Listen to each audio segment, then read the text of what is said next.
Ladies and gentlemen, this is a very important segment because I don't think people understand what Trump has been able to do in context. President Trump, I'm going to read you this, and there's been a lot of talk about his super PAC and the money that he's raised. But people don't understand how much money he's raised just in the past couple of months. This is an article about 2 months ago. No, about a month and a half ago. Trump's post-election cash grab floods funds to new PAC. The Trump operation raised $207.5 million, including a hefty chunk to a new leadership PAC Trump formed in November. He's already taken over the Democratic Party. He has 80 to 90% approval rating, even after everything that's taken place. Now, I urge, one of the reasons to watch this channel, hit subscribe right now. We're back on our way to 200,000 subscribers. I feel that I have a roadmap, or at least some kind of strategy, not only for 2022, because Republicans will take the House in 2022, but it'll be Trump Republicans. President Trump has taken over the Republican Party. But I want to learn from past mistakes. You can't repeat the same mistakes and expect a different outcome. So later on in the segment, and later on in most of the segments that I do, I talk about lessons learned from the past 4 years. But if we learn those lessons, and President Trump learns those lessons, because you have a president in Trump that presided over peace between North and South Korea, the beginning of peace, President Moon Jae-in stated that Trump deserved the Nobel Peace Prize, beginning of détente, Abraham Accords, peace between Israel, UAE, Bahrain, Morocco, economic and peace deals between Serbia and Kosovo.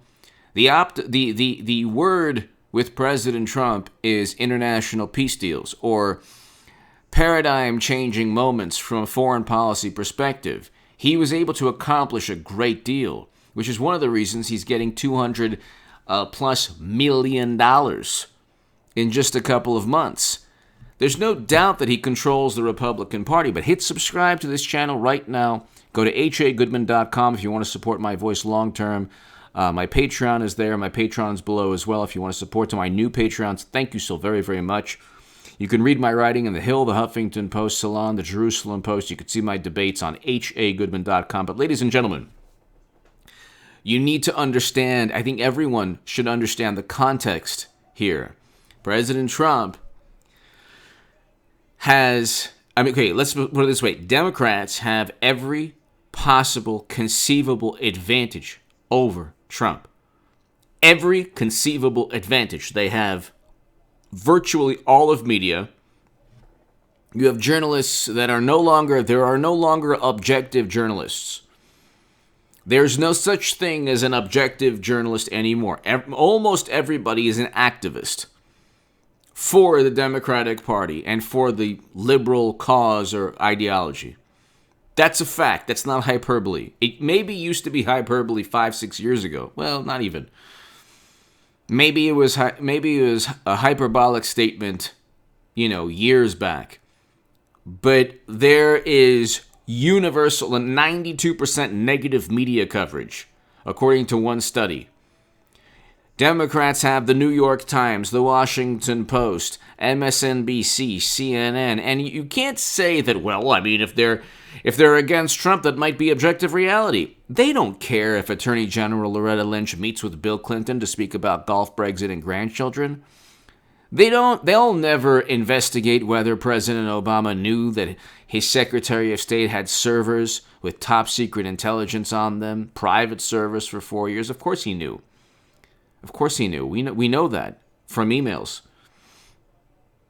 The campaign emails in 2016. They'll never scrutinize President Obama's NATO intervention that turned Libya into a failed state. They'll never say, okay, well, let's have a running tally of all the Democrats that have made statements that were misleading or false. How many times have you heard Trump was in a Moscow hotel room? Or the Steele dossier? Well, some things are accurate. the way the manner in which they judge President Trump is not the manner in which they judge themselves, which makes them not only hypocrites, but activists, no longer journalists. But you have every conceivable advantage as the Democratic Party against Trump, and President Trump has over $200+ million raised. And he's taking control of the Democratic Party. Liz Cheney and others are basically excommunicated from the GOP. And rightfully so. Never-ending military interventions, regime changes, quagmires, never-ending war. Those things should never have been a part of either party, especially never a part of the Republican Party. But Democrats have the New York Times, the Washington Post, CNN, MSNBC, Esquire, Vanity Fair, the Daily Beast. We can go on. They have almost every single possible political publication or cable station. There's conservative media, but there's maybe, the Federalist, the Daily Caller, the Blaze, you have Fox News, you have Newsmax. But the American political discourse runs through the lenses of apoplectic, angry, manic, hysterical, fanatical, morally superior. I say that in jest. Liberals. You have media. You have all of Hollywood. So late night is just how much can we, spread or spew this contempt against Trump. That's it. I mean, does Jimmy Kimmel understand? He doesn't care, obviously. He's making millions upon millions. He doesn't care, but, half of the country voted for President Trump. Almost half of the electorate voted for President Trump. So he doesn't care about that half. And he should have been canceled a long time ago based on the things he's done. But see, again, Democrats don't run. If Democrats ran on the alleged value system that they claim to uphold, you wouldn't have one TYT host. You wouldn't have, a couple of the late night hosts. You wouldn't have one MSNBC host. They are the most duplicitous, disingenuous. Many of them are the most duplicitous, disingenuous political operatives.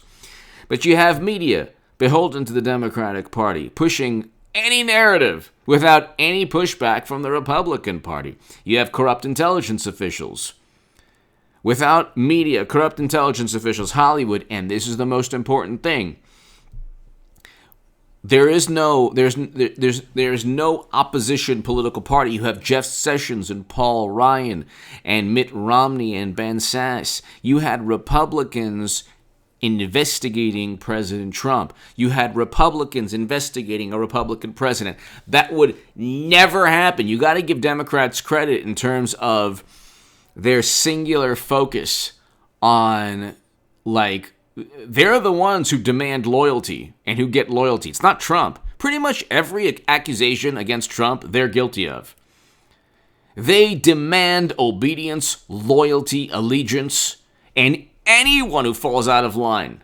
So you see what they're doing to Jimmy Dore now. Anyone who falls out of line is a heretic, he's committed blasphemy. He should be excommunicated. Oh my God, it's horrible. What they're doing to Jimmy Dore, they're saying, he's creating division. Why? Because the Democrats have the presidency, the House, and the Senate, and they're not going to implement Medicare for all. All he's saying is implement Medicare for all. What's wrong with that? I voted for President Trump, but I have family in Europe. I have an uncle in France. Well, I don't know if this is the case now, but about 20 years ago, I had open heart surgery. It was $150, $200. So if it worked in the U.S., that would be fantastic. I don't think it's feasible if you have to double the triple tax collection according to the Mercatus study. But let's say I'm wrong. I'm open to being wrong on that. I don't have an ideological... I was on the left. I was the biggest Bernie Sanders booster on the internet, according to the Huffington Post, the unofficial scribe of Sanders' most hardcore voters, according to the Washington Post. Once I realized that Bernie was part of a racket, a complete racket and scam called the Democratic Party, I said, nah, you're gonna sue Russia, WikiLeaks, Trump, the Tooth Fairy, the Santa Claus, the Loch Ness Monster. Nah, I don't want to be anywhere near that genuine cult on the left. So I said, you know what? I'm going to become a Trump supporter. That was the day, ladies and gentlemen, for anyone who cares, when they decided, you can look it up, I think it was in 2018, when Democrats sued everybody on the planet to try to tarnish and ruin American democracy. I said, that's it. These people have lost it. And you know what? President Trump, we had at that point record low unemployment. The unemployment rate, the top 12 states with the highest top 12, like literally the top 12 states with the highest unemployment rates are all Democratic-run states. That's not Trump's fault. Not Trump's fault. But, so the pandemic wasn't his fault either. You look at Cuomo, Whitmer, Phil Murphy. I mean, Democratic-run states have had the worst outcomes, according to the New York Times. Go look at the statistics. Everyone can look at the statistics. You'll see that I'm right, because it's right there. Not Trump's fault. What I'm trying to say is, how did he get $200 million? If you just had a political party that backed President Trump, and there were missteps, if he learns from the missteps, there's no stopping Trump. People generally want populist policies. They don't want milquetoast incremental change, whether it's left or right. They don't. And there's a direct, I would love for people to quote me, there's a direct line between Bernie Sanders and Trump. A direct line between Bernie Sanders and the 45th president, President Donald J. Trump. A direct line. People who realize that Bernie politically was a fraud and a phony, because he was. I mean, this is a man, Bernie Sanders might be a good human being inside, and maybe he's rationalized, certain things. He never stated that he was cheated. Never. Why do you think he never acknowledged that he was cheated? Because he was part of the racket. Debbie Wasserman Schultz was forced to resign. You never hear Bernie say, "Oh, that's too bad. Oh, my goodness, they cheated me." But people voted for Bernie in 2016 because he was the only anti-war candidate. Now you have President Trump, who, of course, is the most anti-war candidate we've had in decades. He reversed U.S. foreign policy. That's why the Lincoln Project is in the Democratic Party. To anyone on the left who's watching this saying, "Oh, yeah, H.A. Goodman," you realize that you voted Democrat and that you voted alongside Bush, Cheney, and Rumsfeld's political operatives, the Lincoln Project, who, by the way, have more skeletons than a graveyard. You realize that, right? The same people who got us into never-ending counterinsurgency conflicts, the biggest moral dilemma we face as a country, are the same people now that Bernie Sanders voted for, or advocate, or backed, or supported. But my point, I'm trying to tell you 13 minutes in, is could you imagine how much money Trump would raise if he just, A, learned from his missteps, B, had a political party that actually backed him? So you'll get that in 2022. You'll get more of that. I don't know if Mitt Romney and Ben Sasse and Liz Cheney will be silenced in 2022. I don't know, politically. I don't know if their ideology will, the notion that, the Republican Party of yesteryear, there will never be another Jeb Bush or Mitt Romney or Ben Sasse or George W. Bush as nominee. If there ever is, I will relish and enjoy Democrats absolutely obliterating that kind of nominee. Because there's no chance. You think that the Republicans, like Mitt Romney says, you know what, I'll get the Republican voter. He or she will vote for me. Not really. Millions upon millions of people who don't really like the Republican Party voted for President Trump. Everybody from Marco Rubio to Ben Sasse to Mitt Romney won't get that voter. Ted Cruz might not even get that voter. I mean, he has a chance, I think, if he just, continues to actually serve as a voice of opposition. He could theoretically, I don't know how people feel about this. He could become nominee, and if he opposes the Lincoln Project, I'd vote for him. I'm not going to vote for anyone like Mike Pence or anyone else, Mitt Romney, that would side with the Lincoln Project. See, the Lincoln Project people are serpentine, slimy, unethical, immoral, nefarious political operatives. What they did was go after Vietnam veterans in the early 2000s. They had the audacity and they had the despicable qualities needed to go after veterans, war heroes. They did that. If anyone, like Max Cleland, Senator Max Cleland, triple amputee, Vietnam War veteran, they went after him because he opposed, rightfully so, the Bush, Cheney, and Rumsfeld foreign policy. He opposed Iraq. And you have the same person who's working at the Daily Beast now or contributing to the Daily Beast went after this man. A veteran, a hero, a man who stood up to the Bush administration, and he's working for a liberal publication, and that tells you everything you need to know about the Democratic Party. So I'm going to oppose anyone who wants never-ending counterinsurgency conflicts. I know people, by the way, who have told me, "Oh, I'm against what you stand for." They don't realize or they don't care about never-ending wars.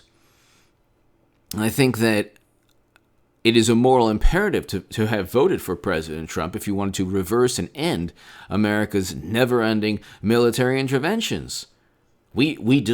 Our soldiers deserve better. The men and women who fight for us deserve better than the imbeciles who like Bush, Cheney, and Rumsfeld and President Obama turned Libya into a failed state with a failed NATO intervention. This is not hyperbole. It's actually written about, but it's written about as, gosh, it was a fail. It was a well-meaning intervention. Yeah, tell that to the people who've suffered in that country. If you want to say that Trump is the worst president ever, tell me something he's done that's worse than President Obama's NATO intervention or Bush, Cheney, and Rumsfeld's foreign policy. So how is Trump able to raise $200+ million? $200+ million. How is he able to raise with everything against him? Because he's accomplished great things. He had record low black and Latino unemployment. He allocated more funding to historically black colleges and universities than any president ever.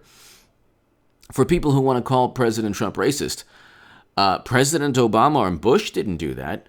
How are they not racist for not doing that? Or how can you be racist and do that? Allocate more funding to HBCUs than any president ever. Sign prison reform legislation. So you're not racist if you do that. The rebuttal is, well, you can still be racist. Look what he said. It's like, well, there are things that he has stated that he shouldn't have said. It's true that he should not. He should not have insulted LeBron James. He should not have insulted NFL athletes. He should not have insulted as many people as he did, because it took away from the good things that he did. And it allowed Democrats to paint Trump as this monster and this nightmare.